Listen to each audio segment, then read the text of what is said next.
अब यूं क्यों नहीं हुए कि कह रहे छोरी ठाकर ठाकर जद के लागे जद आप ही लायक हो ला। मैं जहां भी जाता हूं एक ही बात जरूर कहता हूं कि महाराणा प्रताप इसलिए प्रसिद्ध नहीं हुए कि उन्होंने युद्ध लड़े।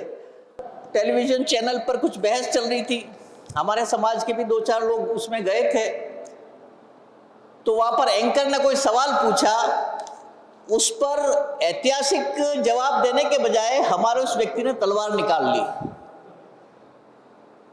तो उससे ये हुआ हिंदुस्तान भर में कि हम लोग तो ये तलवारें निकाल के जो लड़ाई करने वाले गुंडे ही हैं। मैं मेरे ख्याल से 25-30 साल का था तब से क्षत्रिय संगठनों में काम करता आया हूं। हम बहुत बड़ी बड़ी मीटिंग करते हैं, हम वहाँ निर्णय लेते हैं और निर्णय लेने के बाद उस चीज़ को भूल जाते हैं। इसी संस्थान की एक मीटिंग हमीरगढ़ में हुई थी, उसके बाद में भिंडर में हुई थी, और भी मीटिंगें हुई होगी जिसमें मैं नहीं जा पाया। और जो निर्णय लेते हैं, अभी हमने उदयपुर में एक विश्व क्षत्रिय सम्मेलन भी किया, वहां पर भी जो निर्णय लिए उसके आगे क्या हुआ मुझे नहीं पता और न उसको हम फॉलो अप करते हैं। तो इसको समयबद्ध कैसे करें, उत्तरदायित्व कौन लेगा, कैसे उसको आगे चलाएंगे, इस पर इस संगठन को विचार करना होगा। हम सब संगठनों को साथ लेकर चलने की बात कर रहे हैं, लेकिन हर संगठन के नेताओं में इतना ईगो है। मैं आपको विश्व क्षत्रिय सम्मेलन की बात बताऊं कि क्षत्रिय महासभा के करीब हिंदुस्तान के 12 अध्यक्ष उस सम्मेलन में पधारे थे और उस सम्मेलन में हर एक व्यक्ति चाहता था कि मुझे मंच पर बिठाया जाए। तो हमने ये तय किया था कि एक एक सत्र में 2-2 लोगों को बिठाएंगे, 2-2 अध्यक्षों को हम बिठाएंगे।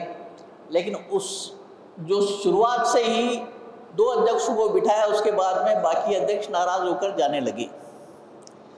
तो हमारा ईगो जब तक खत्म नहीं होगा, हम जिस स्थिति में आज आ गए हैं, हम अपने कर्तव्यों, अपने कारणों से नीचे आए हैं, उन कारणों को हम लोग जब तक चिन्हित नहीं करेंगे, जब तक हम अपने ईगो को नहीं छोड़ेंगे, तब तक कार्य योजना बनाना और उसके लिए जिम्मेदारियां देना व्यर्थ है।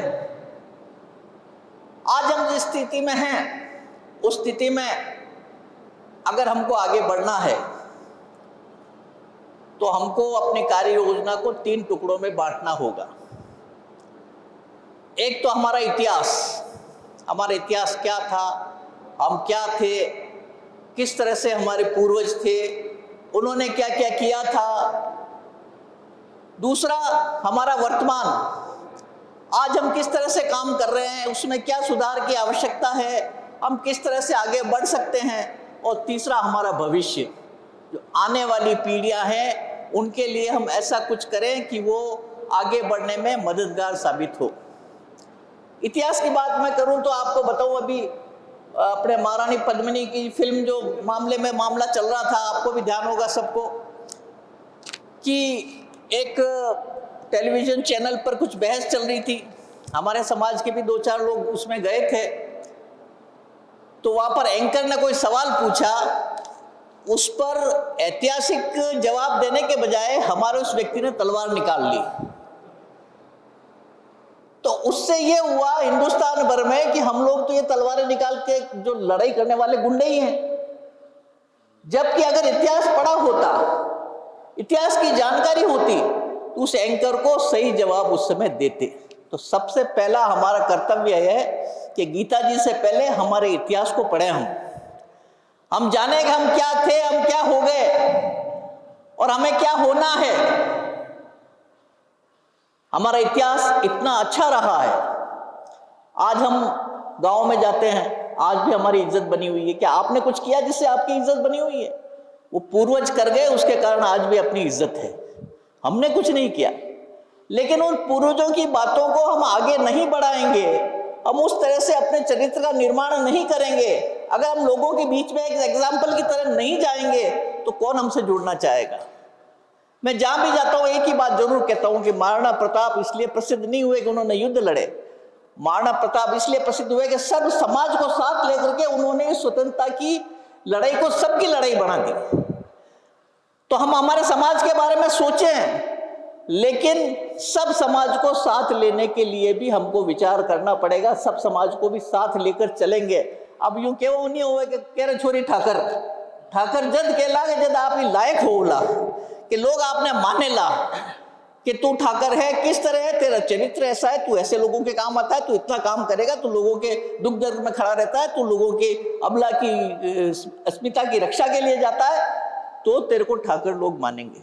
तो मेरा ये मानना है कि हम लोगों को ऐसे लोगों को चिन्हित करना होगा जो कि हमारे समाज के लिए एक एग्जाम्पल की तरह लोगों के बीच में हम ले आ सकें। कार्य योजना बनाएं, कार्य योजना में हमको इतिहास जरूर पढ़ना चाहिए और इतिहास पढ़ करके हमारे पूर्वजों ने गलतियां की।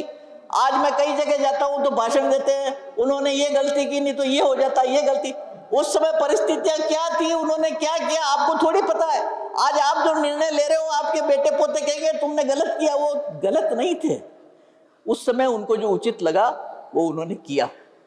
तो हमको उससे सबक लेते हुए, इतिहास को अपने ध्यान में रखते हुए, सबसे पहला तो अपना इतिहास, उसके बाद में हमको वर्तमान के बारे में सोचना चाहिए। आज हमारे समाज की क्या दशा है, आज हमारा समाज किस दशा में जा रहा है, हम इस समाज को कैसे आगे ले जा सकते हैं। हमारे समाज के लिए जो भ्रांतियां हैं, जैसे अभी डॉक्टर साहब फरमा रहे थे कि किस तरह से लोग ये कहते हैं कि दारू पीने वाली कौम है, इस तरह की कौम है। काफी कुछ अब कम हो गया है, मैं जानता हूं, लेकिन ये भ्रांतियां भी हमको दूर करनी होगी। हमारे समाज के प्रति लोग आकर्षित हों, इसके लिए जरूरी है कि हम ऐसे उदाहरण पेश करें कि लोग हमारे साथ ज़्यादा से ज़्यादा आए। दूसरा, हमारा जो भविष्य है, हमारे जो बच्चे हैं, उनको पढ़ने के साथ साथ उनमें हमारे जो गुण हैं, हमने सबसे पहले तो अपनी माताओं को पीछे धकेल दिया। किसी ज़माने में हमारी महिलाएं बहुत आगे थी और चरित्र निर्माण हमारे महिलाओं के हाथ में ही था, घर में उनके पास समय होता था। लेकिन जब से हम लोगों ने उनका तिरस्कार किया, जब हम आगे बढ़ गए, तो उन महिलाओं ने भी बच्चों का लालन पालन अब नौकरों के भरोसे छोड़ दिया। तो वो बच्चे महाराणा प्रताप तब पैदा होंगे जब माता वैसी होगी और उनका लालन पालन उस तरह से होगा। तो उनके लिए भी अपन को सोचना होगा, उनको कैसे आगे बढ़ाना है। मैं जानता हूँ आरटीओ साहब जो है काफ़ी बच्चों को आगे बढ़ाने में मदद करते हैं, ट्रेनिंग लेते हैं, सब लेते हैं, लेकिन ऐसे और लोगों की ज़रूरत है। तो हमको अगर ये कार्य योजना बनानी है तो तीनों भागों में बना करके और उसकी जिम्मेदारियां देनी पड़ेगी, उसका टाइम बाउंड प्रोग्राम बनाना पड़ेगा। और हम अगली बार कहाँ मिलेंगे, उसमें ये निर्णय जो अभी ले रहे हैं उस पर क्या क्या कार्रवाई हो, किससे पूछेंगे हम, वो उत्तरदायित्व किसी को देना होगा कि भाई तुम्हारी जिम्मेदारी है, ये काम तुम करोगे, और वापस आएंगे तब हम आपसे इस टीम से पूछेंगे कि तुमने क्या किया। तो ये जो है, जैसे अभी एक चीज उन्होंने बताई थी कि गीता जी का हमको ज्ञान देना चाहिए। गीता जी की एक बहुत अच्छी सरल हिंदी भाषा में राम सुखदास जी महाराज ने साधक संजीवनी करके एक किताब है, उसमें गीता जी को इतनी अच्छी तरह से एक्सप्लेन किया गया है कि हमको सबको साधक संजीवनी पढ़नी चाहिए। मेरी कई भ्रांतियां उसको पढ़ने के बाद में दूर हुई है।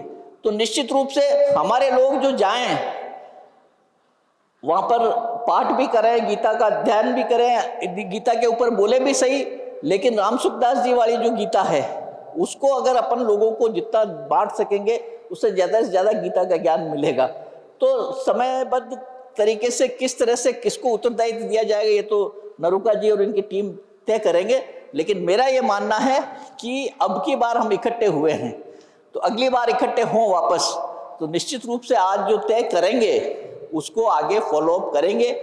जिसकी जिम्मेदारी होगी वो बताएगा कि इस काम में क्या आगे प्रगति हमने की है, तो हम निश्चित रूप से समाज को राम राज्य की ओर ले जा पाएंगे। ये मेरे ख्याल से इस विषय से मैं अलग बोल गया हूँ, लेकिन फिर भी जो मेरे ध्यान में आया मैं आपके बीच में रखा और आशा करता हूँ कि अपन इसको आगे बढ़ाएंगे। धन्यवाद।